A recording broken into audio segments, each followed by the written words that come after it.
IMT Conversations with Rhod Tecson. An incisive and sharp discussion of today's current issues. Ang pagpadayon sa duwa ka dekada nga serbisyo publiko. IMT Conversations with Rhod Tecson. Philippines, good afternoon. My name is Rhod Tecson and this is IMT Conversations and IMT News. It's been a while nga nadula kita sa kahanginan bangod sa pila ka mga personal nga buluhaton and una sa tanan nagapangayo man kita sa nga pasaylo. I know you are all expecting antes sa sining interview naton sa isa pagigad ako man yung pangalan mangin kaupod naton si Attorney Rowena Guanzon. Unfortunately, she's in Zamboanga as of the moment and hindi gid naton magwantahan ang Zoom signal sa iyang area. So ginpili naton nga ipaiway anang interview and move it to next Wednesday. So stay tuned sa tanan nga mga gusto makaupod kag makita mabatian aton pagpakigananon sa kay Attorney Rowena Guanzon. This time halin sa pangalan nga tamaan subong katunog, isa pagid ka abilidadan nga pangalan nga gulpilang nagsigabong ang iya sining pangalan matapos nga for the first time may nagsita sang sining muhat nga si what was the name? Larry Gadon? Larry Gadon kag sa kay isa pagid ka abogado kay Harry Roque publicly in a debate. Aton ginatumo diri ang aton bisita sa sining mga tinion isa ka Ilonggo and he's from Bacolod, isa ka senatorial grupo ni Ka Leody de Guzman. Ari sa aton nga linya via Zoom live sa sining mga tinion si Attorney Luke Espiritu. Attorney Espiritu, mayong hapon sir. Mayong hapon sa tanan nga mga listeners. Thank you so much for this opportunity nga ginatag mo sa aton. You know what, my first time nga nakita ikaw na sa nasabit yung debate, I think that was SMNI and the following day nag-intra ako personally sa ako niya Facebook and I said here are my first few lists of senatorials whom I will be voting. Finally, nakakita kita sa pwede naton ibutang sa Senado, isa ka Ilonggo, kag may ara sang abilidad kag kaisog.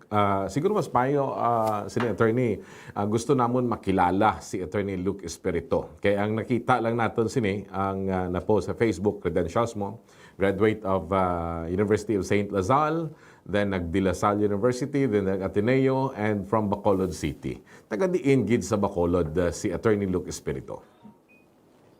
Sa Kamingawan ko nagdako. Kamingawan. Lapit na sa Barangay Estepanian na. Lapit dito sa PC headquarters before nung panahon ni Marcos, Constabulary headquarters, PNP headquarters na yata subong na. Aha, tama. Oo, lapit sa Rolling Hills man. Dira nga area. Yes, ang BCPO. And yes. So dira ikaw bunag. Ang imo mga ginikanan taga Bacolod yun mismo? Ang akong tatay Bacolod na native. Pero ang nanay ko taga Mindanao na siya, taga Hingoog ang mother ko. Tapos ang side ng family sa mother side ay nandoon na nakatira sa Cagayan de Oro. Aha. Pero father side Bacolod. So ang imo nga college is University of St. Lazal. I would assume nga ang imo high school at elementary sa Bacolod man. Ano nga mga eskwelahan ini? Actually, ang akong elementary sa Lasal Bacolod hasta grade 5 na. Pagkatapos sa EDSA People Power, nagbalhin ko sa Manila, ang grade 6, grade 7 ko sa Lasal Green Hills na. Then high school Ateneo na ako all the way. Okay. Hasta law school na. Okay, hasta nag-graduate ikaw sa imong abogasiya.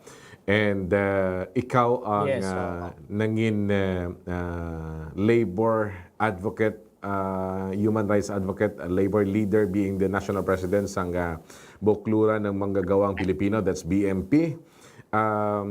You know, kaina, I was on my way here, gina-jaggle-jaggle ko sa panguna-una ko ang pila ka mga palamangkutanon nga gusto ko i-shoot sa imo. Ano nagsulod sa imong ulo? Lasal, Ateneo, dalag ko ini nga mga eskwelahan and then all of a sudden, bam! Isa ikaw ka labor leader and an activist at that. Kay ang aton nga kabuhi man nakuha naman na train naman ta na ang because of my religious background and because of my background sa Negros nga nagdako ta nga may kusog nga anti-Marcos na movement dira.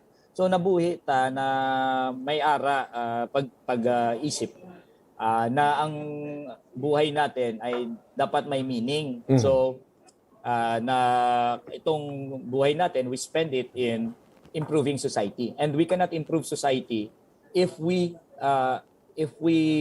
side with the upper classes.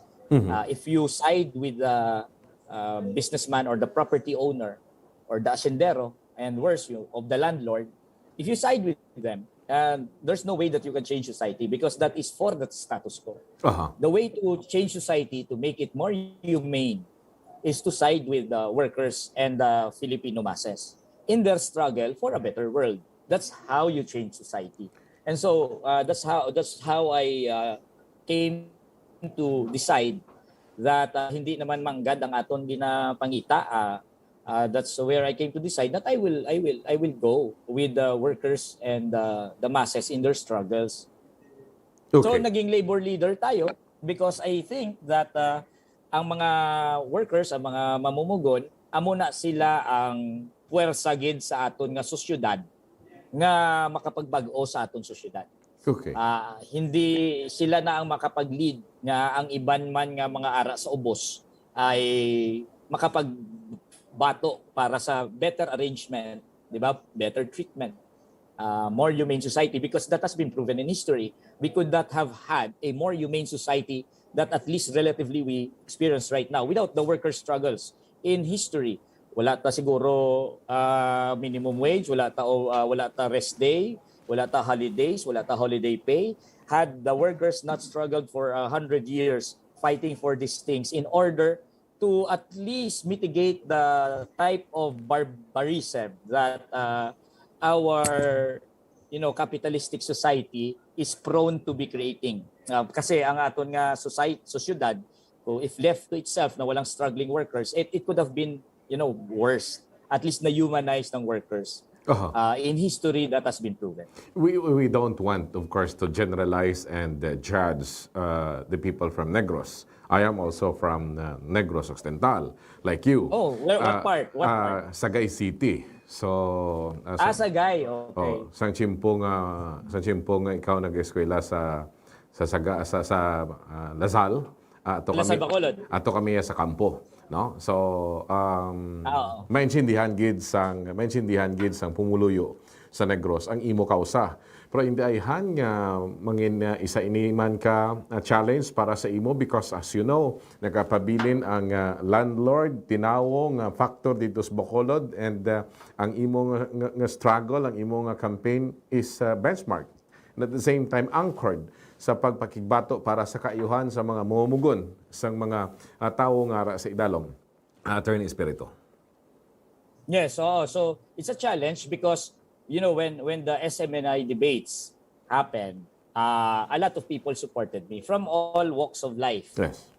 Because they saw na I had to take a firm stand against the abuses during the Marcos period, and everyone would say that's correct. Human rights abuses are bad, and the Marcos period represented the darkest chapter of our history, and people have been supporting me. But the moment the interviews came and they found out that I'm for this and that, then pretty much quickly, some would say na I have second thoughts with this Attorney Espiritu. The moment I said that I'm not only for human rights, but I'm also for LGBTQIA rights, then people started saying na may medyo problema, hindi ko yata kaya yan.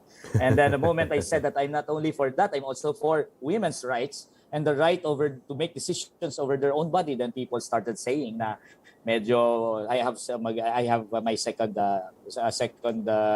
thoughts. And then the moment I said that, I am not really for for a particular candidate, maybe except Carl Calyodi, who is from the workers' movement, then people became disappointed. My candidacy is not that of St. Paul. St. Paul said, if you're in Rome, be a Roman.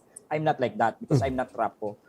If I am in Rome, I will tell the Romans to understand the barbarians. I'm out here to change mindsets and not to go with the flow and become just buntot, the tail o ikog sa mga predominant na mga ideas. Many people will have to find some things that I say uncomfortable to them because they represent a certain class or conservative interest, but I will have to stick with my principles. Amo gina kay wala ta na mahimo kay prinsipyado ta hindi matatrapo. Okay. You are the legal counsel sang FDC or Freedom from Debt Coalition. At the same time, the members sang Executive Council sang Partido Lakas ng Masa. And nagapabilin nga National President sang Solidarity of Unions in the Philippines for Empowerment and Reforms or SUPER. And as I said kaina, ang National President sang Buklunan ng Magagawang Pilipino. With this background, nakaibalo ikaw sang plight, struggle sang mga pumuluyo. Pero wala ko nabatian sa malawig nga tiyempo nga na-interview naton si BMP, not much with SUPER but with the Freedom from Debt Coalition, Partido Lakas ng Masa, PLM. Madamo na kita sang na-discuss ka mga punto na tuwi sa ila panindugan that I have not heard of you, and then suddenly, bam! Isa ikaw ka senatorial candidate. What was the turning point, Attorney Espiritu? Now, I became a senatorial candidate merely as an extension of our struggles. Hindi naman pwede na struggles tara lang sa dalan, tag-ara lang sa pabrika, because we know very well na what oppresses the majority of our people, of our countrymen, what oppresses them are, aside from the fact that they are being oppressed in their workplace, is the fact that outside of the workplace, there is an entire system, an entire government that supports their oppression inside the workplace. So for example, when we talk about low wages, hindi lang naman ang solusyon niyan ay nasa pabrika. You cannot go all the time to your employer and say na taasan mo man ang sweldo, taasan mo man ang sweldo. We have to go into outside the workplace and fight for these things in government, in the political arena. And so also with the other issues like contractualization, hindi naman all the time na ang kalaban mo lang dyan, makikipag-away ka sa iyong employer and say na karapatan namin na magkaroon ng regular work, and so on and so forth. Halimbawa, presyo ng mga bilihin, presyo ng gasolina, which is a problem right now, presyo ng tubig, because of deregulation policies of the government, privatization policies of the government. All of these things, a large portion of it is at the level of government acting in society. And therefore, if we fight for a better treatment for the workers, for the better treatment for the farmers and the urban poor, and we are actually obligated to go outside of our small confines na nandun lang tayo sa workplace, nandun lang tayo sa communities, and in fact extend the struggle dito sa pampolitikang arena. And that's why we have to participate in the elections in order to articulate the demands of those who are at the bottom. Attorney Espiritu, if given the chance, no? If given the chance nga mangin senador sang Republika sang Pilipinas, ano ang pwede naton masugid subong sa publiko nga at least top 3 priorities sang imo representation? So, actually nasa aking sa programa ko yan the trabaho, sahod, ekonomiya at karapatan. So gawin lang natin 4 para at least makumpleto ko yung spelling sang akon nga check, TSEK check. So trabaho, regular work, it entails na ang mga manpower agency buwagin. Wala ginaya sila usar. Ang mga manpower agency added parasitic layer lang yan sa ating economy. They don't have any contribution in production. They don't have any contribution in our national economy. All they are representing is that they are the middlemen in order for the company who provides the work and who benefits from the work that the worker renders ay makapag-pretend. They could pretend na hindi sila ang employer kundi ang employer ang manpower agency when we know for a fact na sila ang totoong employer. And it is a pretense being carried out because our government tolerates such kind of a false claim. So kailangan buwagin na yan, alisin na yung mga manpower agency na yan. Pag inalis sila, totally inconsequential. Walang masamang effect sa ating ekonomiya kasi parasite sila at walang masamang effect sa mga employer kasi tinanggal lang natin ang useless layer sa employment arrangement. So buwag yung mga manpower agencies na yan. Walang concessions to them. They have to be exterminated from the face of our employment relations and from the face of our economy. Second, 750 national minimum wage, alisin ng distinctions sa mga regions. Then economic policies that will reduce the cost of living of the worker in terms of power, in kuryente, in terms of gasolina, in terms of tubig, in terms of social services. Kailangan ay mapababa yan para at least ang ating mga manggagawa at ang mga masang Pilipino ay magkaroon na naman ng chance na makapag-survive sila. And then fourth, of course, we have to protect our democracy. I would like to add also that a part of the economic policies for us to impose wealth tax and to also protect our farmers through the repeal of the rice tariffication law. And then lastly, we have to protect our democracy that is being threatened by institutions of repression being put in place by the Duterte government and now being continued under the candidacy of Bongbong Marcos. We have to repeal the anti-terror law. We have to abolish the NTF-ELCA to protect human rights. But I am not only for human rights, I am for women's rights. Therefore, we should extend our democracy to accommodate or to cover women's rights and also to cover LGBTQIA rights. Yan lang po, sa bilang parang pang summary sa akon nga mga legislative agenda. It's rare, Attorney Espiritu, ng isa ka kandidato subong nowadays. Mahambal naton bilang ginapabugal niya ang iya mga published works. Rare gid katama, and this should be the basis actually tani sa nga aton pagpili kung ang isa ka kandidato mahambal mo nga kainsindigit sa obra niya kung published ini siya. Isa sa mga na-publish mo amo ining demystifying contractualization, why manpower agencies are useless, amo ning ginatumod naton kay ina, and pero ang na-caught ang aton attention diri sa term nga contractualization, no? Isa ini sa mga nangin battle cry sang current administration, the end of contractualization, but this did not happen. Sa pinaka-practical nga paglantaw, do you think this is viable and feasible, Attorney Espiritu? Very viable, very feasible. I'm saying we are propping up these parasites by, they're being propped up, meaning to say by themselves, they don't have any right to exist. They only exist, these manpower agencies, they only exist because they're being propped up by government, by our department or their regulations.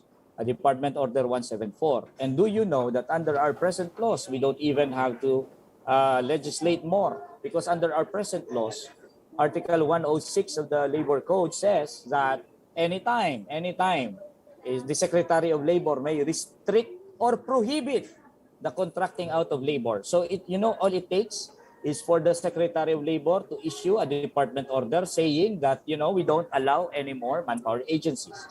You know that manpower agencies, before they can engage in business, they have to ask for a license from the Department of Labor. They have to be licensed, meaning to say they don't have any right to exist unless licensed. Diba? So, meaning to say, diba, if the Secretary of Labor will say, I will withdraw your license because, the nature of a license, it's just a mere privilege. It's not a right. It's a mere privilege.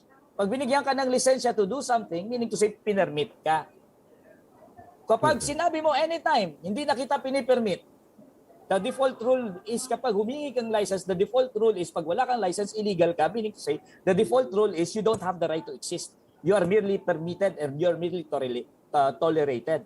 Therefore, anytime sabihin ng Department of Labor, hindi na ako mag-i-issue ng license sa inyo, i-withdraw ko inyong license because that's a mere privilege. Tapos yung buhay nila. Di ba? Anytime, so since the Secretary of Labor has the power to do that, the President has the power to do that also by the doctrine of extension that the Secretary of Labor is merely an alter ego of the president. So dahil mere alter ego dyan, yan ang Secretary of Labor, then any power given to the Secretary of Labor is also a power granted to the President. So anytime pwede mag-executive order si Duterte. Sasabihin niya, hindi na po pwede ang manpower agency. You see how precarious actually that position is. But the fact is they're being tolerated. And we need political will in order to destroy them. As in fact, I am intending to do. I will destroy all those manpower agencies when if ever I'm elected to the Senate. Okay.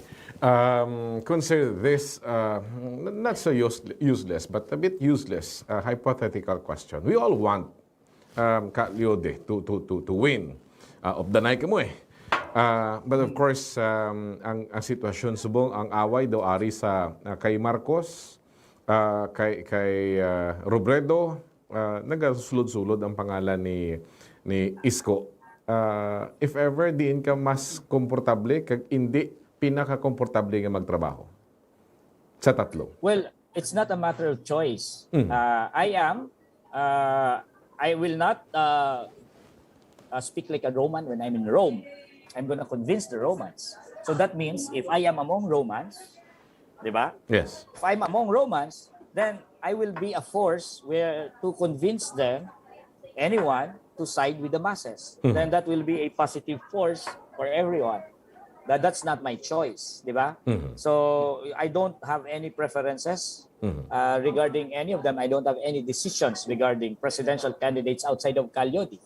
That's why when I was asked in an interview by Karen Davila, if Calyodi did not run, who's your second choice? And I said, I don't have any second choice.